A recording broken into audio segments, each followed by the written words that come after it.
ñu ngi fas yéene def tey ci mariage tey nag mariage bi ni mel mariage bi ni tey macha allah lépp loo xamante ne wàllu logistique la yaa koy gérer décoration alors qu'est-ce que ça fait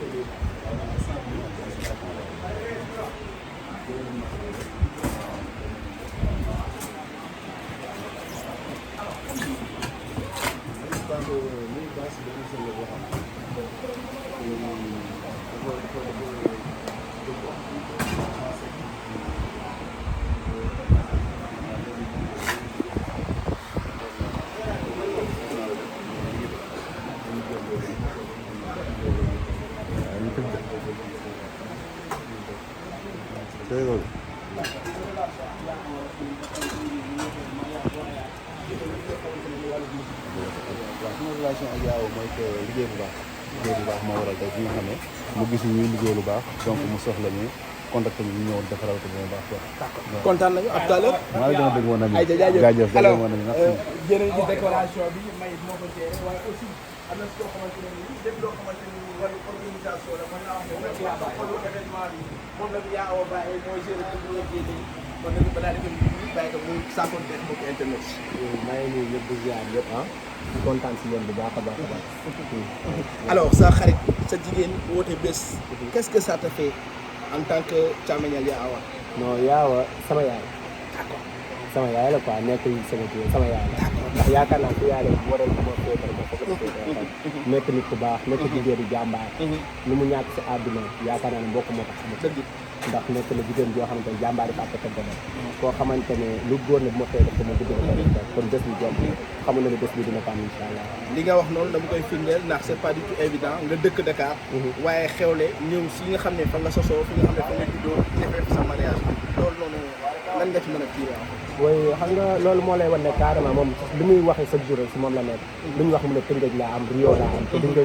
Rio laay tiitaroo. kon looloo tax ba mu amee bés bu toll su ko defee mën na ko yóbbu Fass wala Radisson wala fu ko neex mais comme que dañ rek Tëngéej laa juddoo fa laa màggee fa laa yor te fii lañ ma xamee fii laa koy indi kon nitam ku baax ku ne rek war nga ko mën a fekk sa fii mais kan moo tax Yaaw. loolu def leen si kaw def leen si kaw parce que ku nekk ni woote. waaw tee boobu kan la ah jàpp leen ne teel a rek. sam papa teel a rek. non kan mais wax ñu léegi di ñu nee ñu diw. waa léegi benn affaire moo am. moom léegi ngeen gis ko si kanam tuuti. dina ko leeral. dégg naa ministre ba. ah teel a daal jàpp leen sam papa daal teel. mais ministre la wala ministre. teel a daal. kon boog nañ ci def. kon alors avant gu mariage bi lan ngeen di préparé ci kanam ci wàllum spectacle ci wàllum voilà lumière son et tout ça. xam nga yaa ma ko xam ko fii tey incha allah te am ngeen ne mariage yu nekk yéen journalistes yi dem ngeen fu ne mais jàpp leen tey di ngeen gis lu doy waar lu sopp incha allahu rabbi 100% ambiance la woote xale doomu Rio incha allah rabbi tey mën nañ fi xaar Sidi Diop ku ne mën na fee ñëw incha allah fii ku ne mën na fee ñëw diggante max Wally Seck ku ne mën na fee ñëw kon boog mu ngoog ñu koy xaar merci beaucoup ay ca gars yi ba tey ni ci avant bi nañu dugg dëgg gis ngeen l'espoir bi nga xam ne mooy service traiteur bi ñëw leen ñoom nag ci wàllum installation la ñu nekk ndax avant bu la ñu woote fii ci Tëngéej mariage bi comme ni ko xaritam bi waxee doomam ji waxee Yaa Awa Rassoul ku modeste la mënoon na ko yóbbu tey par exemple ci Fat Place wala mu yóbbu ko Radisson wala teere bi mais elle a préféré defee ko fi nga xam ne mooy Tëngéej fii nga dawalee mbégee fa la oto génnee ñu dugg ñu ñëw si service traiteur bi kay toog na ji nanam la kii laa mel ni mooy gën a bokk de. dañu ñëw service traiteur d'abord sama gars yéen a ngi cool ah. gars ñu ngi ñëw si yéen ay léegi xaaral ma ñëw alors ñu ngeen di ko subvention bi nga bokk naa gis nañu ni organisé bi di jox génne ah dañu koy daal di jël micro dangay wax ñu daal la xam nga gars yi ñëw da nga àndul ak moom sax da nga àndul yaa avant bu la ñu woon avant bu la ñu woon ñu ngi lay nuyu bu baax a baax maa ngi leen di fay. naka ñu tey maa ngi leen di soxna si tur bi naka la Adja. Adja la yow lanu Yaa Awa Rassoul nga Yaaw sama doom la. xoolal caméra yi sama xarit la. sama lépp la. ku gis appelam yi man ngay gis. ndeysaan bu muy dem man lay àndal. ndeysaan du dem ba ñëw di ma expliquer dara. ndeysaan danaan man ba yaa bi dund.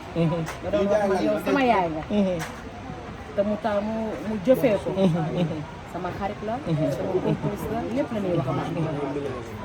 bëgg ma lool ma raw ko bés bii rek laa ko doon ñaanal boo seetaanee appel bi passé dama ne ko balaa appel déwén. ndeysaan incha allah li ngay sonn ci appel di ko ci daj. ndeysaan parce que bàyyi laay mu naa ma ne ko balaa déwén.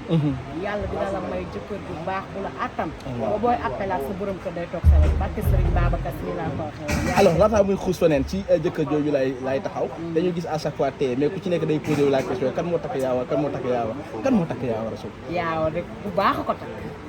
góor bu baax góor bu mais yiw tey boobu la ñëpp bëgg xam tee bi ci kanam léegi di ngeen ko xam mu ngi ñëw fii toog langal ñeenti rasta di ngeen ko xam alors yaa awa sa doom la qu'est-ce que ça te fait mu dund tey ba am bés yi nga xam ne képp kuy waajur képp kuy mbokkal lii rek ngay ñaanal sa doom yaa awa tey ba am bés bu bés xolam rek la ko yàlla fay teral waajuram la ko yàlla fay bëgg mbokkam la ko yàlla fay balaa ngay bëgg kenn da ngay bëgg say mbokk ba pare yaaw ay mbokkam la njëkk bëgg yaaw ay mbokkam la njëkk a teral taxaw yaayam ba yaayam génn àdduna bàyyi ko fekk waajuram bu góor mu gàtt ci bakkanam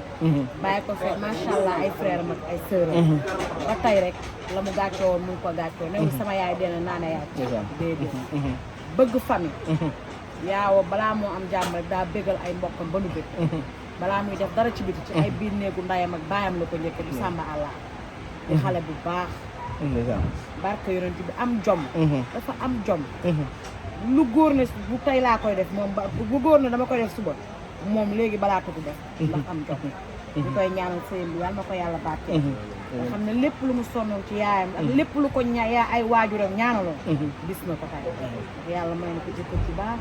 jëkkër bu ko macha allah bu ko attan bu ko bëgg ndax jëkkër da lay bëgg te bëgg na ko yërëm na ko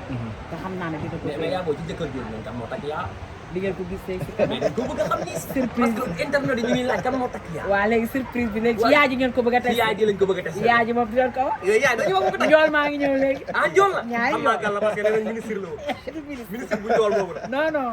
moom daal PLA lay fa li muy liggéey daal PLA PDG la commencé xanaa déedéet du PDG lan la milliardaire la wala milliardaire Koro la footballeur xam naa kan la xam naa kan la mais dañuy wax tur bi kenn déedéet pro la ci kanam di ngeen ko gis léegi sama goro bi nee ko mais madame nan la ci kanam di ngeen ko mais madame nan sant mën nga ni jaay wala xanaa ci kanam madame nan xanaa ci kanam di ngeen xam jàpp leen tee bi rek commencement tour tee sakk tee xanaa leen ci kanam ngeen gis tee tee caam mais mère ñu gis yaa o Thiès bi mu mënoon na defee li nga xamante ni moo di mariage bi si bërëb yu mag yi mais mun ñëwaat ci li nga xamante ni moo di dëkkam ñëw ne fii laa bëggee mu amee fa dëgg la moom lu mu am tëngee jox ko gën moom tëngee gis nga moom dañ naan fier d'être lébu moom dafa fier d'être lébu gis nga ci biir waxam sax boo ko déggee buy wax danaan man lébu laa man tëngeej laa dëkk tëngeej laa juddoo falaa màggee falaa yaroo yaa ngi dégg moom loolu rek mooy waxam kon tey jii boo na takk bu sañoon sax appelam fii la koy def see mais ay xaritam mais tey moom keroog biñ na takk papam di ko ñooñu di ñëw di waxtaan si balaa ñuy wax papam di wax dana man papa fii laa koy defee parce que xam naa ne am na kilifa boo xamante ne tey jii bu ñaanoon papam ne ko dama koy defee fee papam da ko fay may mu defee ko ndax doom fi mu la teg rek nga koy teg mais dafa ne papam fii laa koy defee papam ànd ceeg moom mu ngi ci biir mu am kilifa lool yaaw du def dara te tàgguwul baayam parce que moom la fi defee du def dara tàgguwul ay mbokk du def dara te mu tàgguwul barke sëriñ Ba. alors dernière question ñu gis que ni yaawa dafa fas yéene jóge si benn statut muy statut célibataire pour dem statut marié ban conseil nga koy jox en tant que yaay day sëy ba de gis na ni yaayam nekkee woon yaayam bi mu toogee dee rek ko fi jëlee mës ta jóg yaaw dafay doon sëy ndax yaayam dafa sëy ba ñu yóbbu ko jàmmalaay day sëy ba dee incha allah ci kàttanu yàlla yal na ko yàlla musal ci cat ak làmmiñ ak dëkk yàlla fay ko xolam ci sëyam bi lépp lu mu sonn ci waajur yal na ko yàlla fay yàlla sëyam bi yàlla nay benn sëy yàlla buñ ci gis su ko naqari ci barke sëñ Babacar ci barke Baye Laay mi mu bëgg barke Chérif Ousseynou nga xam ne mooy bakke na moom lay nooy jërëjëf ba ci kanam na ba ma solo ba tax ñu dem jëli papa